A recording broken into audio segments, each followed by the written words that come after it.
అదిగోండి మహారాజా, మన ముద్దుల కుమారుడు వేంచేయుచున్నాడు.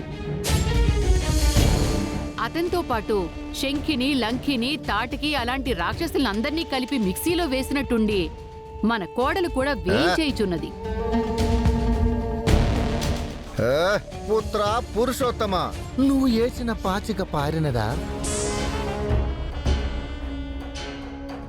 అతి తెలివికి మొహం అతుక్కుంటే నీలాగే ఉంటుందే కోడలి పిల్ల. ఇంతకీ మీరు వెళ్ళిన పని ఏమైనది?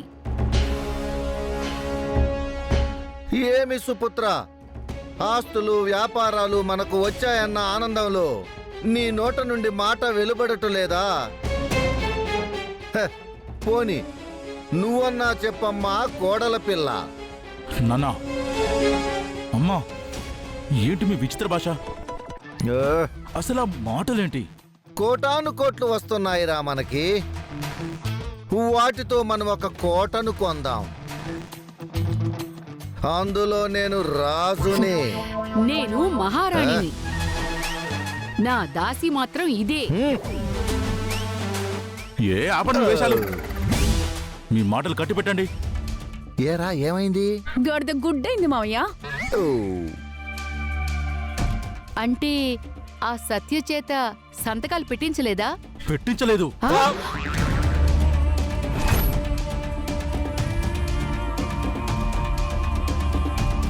ఏరా, కాసేపట్లో సంతకాలు పెట్టిస్తానని చెప్పావు కదరా, ఏమైందిరా? మా ప్లాన్ మొత్తం ఆ గాయత్రి నాశనం చేసింది.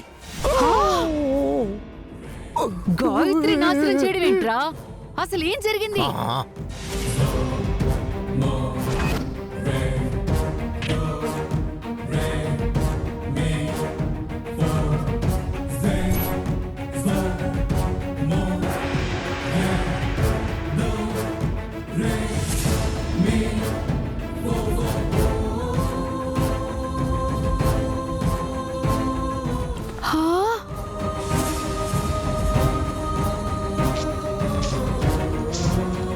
ఇది జరిగింది.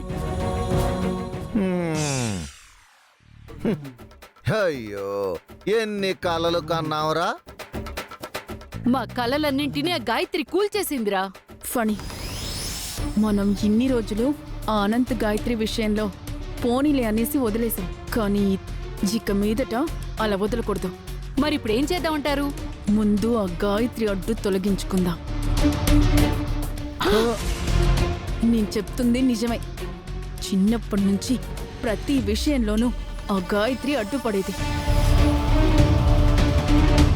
ఇప్పుడు ఈ ఆస్తి విషయంలో కూడా ఆ గాయత్రి, అనంత్ అడ్డుపడుతున్నారు. ఇంకా చూస్తూ ఊరుకోకూడదు ఫణి. అవును, నువ్వు చెప్పింది కరెక్ట్.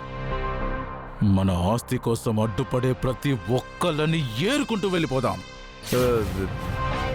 మంచి టైం చూసి పెద్ద స్కెచ్ చేసి మనకు అడ్డొచ్చే వాళ్ళని ఫినిష్ చేస్తే కానీ మనకి ఈ ఆస్తి రాదు. ఒరేయ్, అలాగైతే ఆ పని తొందరగా చూడరా. వాళ్ళు మిస్ అవ్వకుండా పెద్ద స్కెచ్ వేయరా. ఆ గాయత్రి చావుతో అనంతగాడు సగం చచ్చిపోతాడు. ఆ తర్వాత వాడిని చంపుతాను. ఆ తరువాత మిగిలిన బాలగాడు వాడి పాపని ఎలాగైనా చంపి ఈ ఆస్తికి, ఈ వ్యాపారాలకి మనమే వారసులం. ఇక ఈ ఆస్తి మనదే అవుతుంది.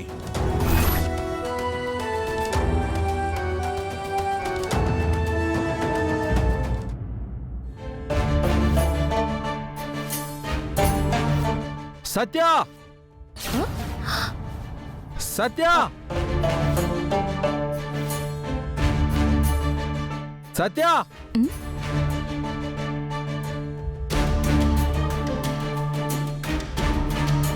సత్య. ఇక్కడెవరు నన్ను సత్య అని పిలుస్తుంది? సత్య,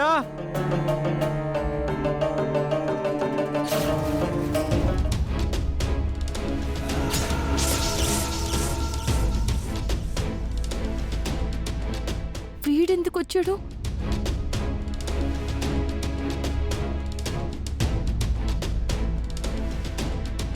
హే, నువ్వేంటి ఇక్కడ?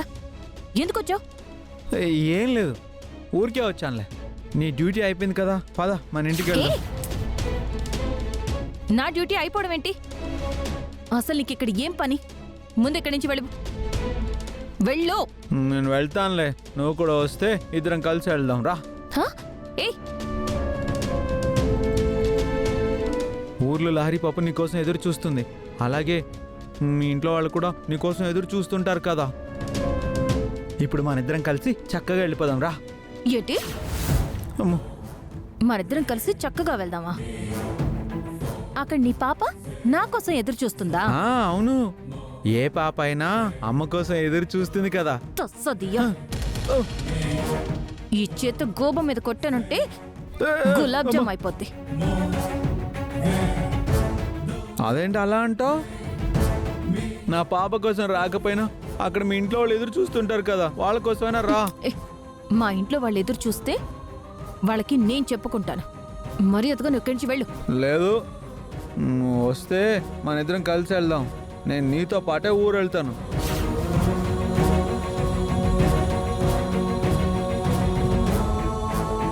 చూడు, ఇంకోసారి నువ్వు ఇక్కడికి వచ్చినా, నన్ను సత్య అని గట్టి గట్టిగా పిలిచినా నీకు మర్యాద ఉండదు.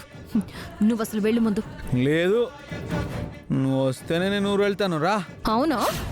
చెప్తాను నీ పని. సత్య,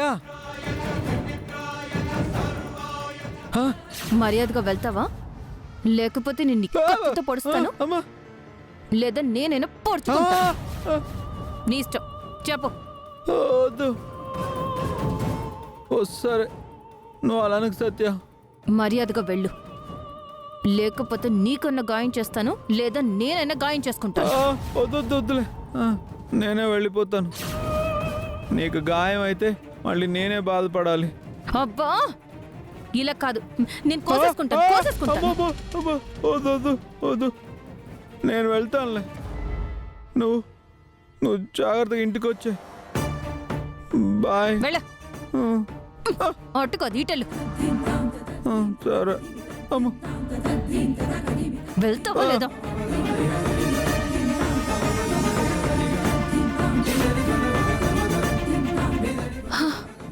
అమ్మయ్యా, ఈ రోజుకి వీడి బాధ తప్పింది.